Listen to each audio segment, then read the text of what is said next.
How's everybody doing tonight? Good. I just want to say before we start that I'm so honored to be here. I think for adoptees, we have a long journey about what it means to be Korean American, and I'm really flattered and honored to be among you here in Washington, D.C. So thanks for having me.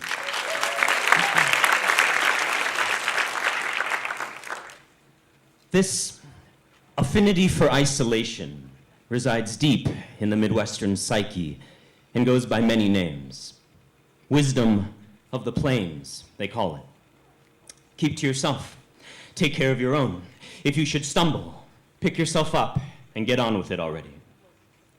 Growing up as an adoptee in central Iowa, the biggest challenge I faced was explaining the difference between Korea, the country of my birth, and China, the assumed origin of all Asian Americans living in the US. In lieu of a geography lesson, I became practiced at brushing off these assumptions as clumsy attempts at bonding by uninformed people. I told myself they didn't know any better. Pick yourself up. 5th grade, playing in my friend Jason's front yard, I told him I was Korean. He looked at me and said, "Yeah, but you're still white though, right?" This made good sense. After all, my parents were Caucasian. I got a pass because of them. Didn't I? 6th grade. My friends set me up on a date with a girl I'd never met.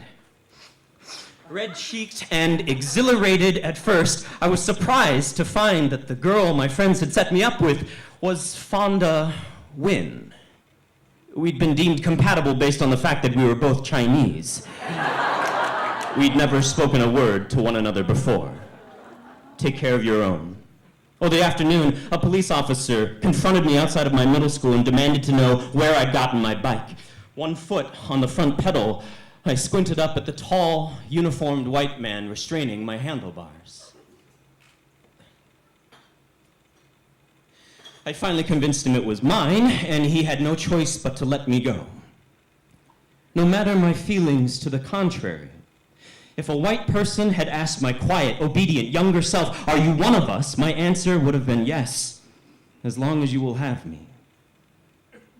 In college, I brushed off the townies in Decatur, 3 hours south of Chicago. On and around campus, I was often told to go back to Japan, sometimes asked for advice on how to make a good stir-fry, and received countless requests for kung fu demonstrations. Are you kidding me? They seemed to revel in their own ignorance. I told myself not to pay them any mind. Get up, get going, get on with it already. After college, I got a temp job in downtown Minneapolis, Minnesota. I liked the people that I worked with, and it paid me enough to pursue my career as an actor at night. Until one morning, Virginia Tech was all over the news. Deranged Asian man sighted on campus with a gun. Korean man opens fire. Depressed Korean student Sung-hee Cho kills 32 innocent people, then takes his own life. Korean shooter's immigration status called into question. We have an exclusive with the parents of insane Korean student Sung-hee Cho. Korean students' Korean parents express Korean remorse. 죄송합니다. 죄송합니다. 미안해. Please forgive us. My cheeks flushed as I read the headlines, but I said nothing. Just headed into the staff meeting. They were already calling it the Virginia Tech Massacre. I sat down and tried to concentrate on my notes when I looked up to see Donna, a pleasant white woman from a nearby department, walking towards me. She sat down, sidled up in front of me, smiled broadly, and said, "We don't have to worry about you now, do we?" I flashed back to my friend Jason's front yard and saw my 5th grade self standing there with no words for my shame or my confusion. Say something. Say anything to set yourself apart.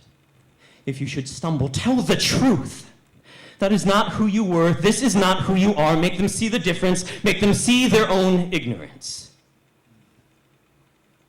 But I was a long way from that front yard. I was sitting dumbfounded in front of Donna, and to this day I still have no idea what to say. Wisdom of the plains, they call it. Pick yourself up and get on with it already. Thank you.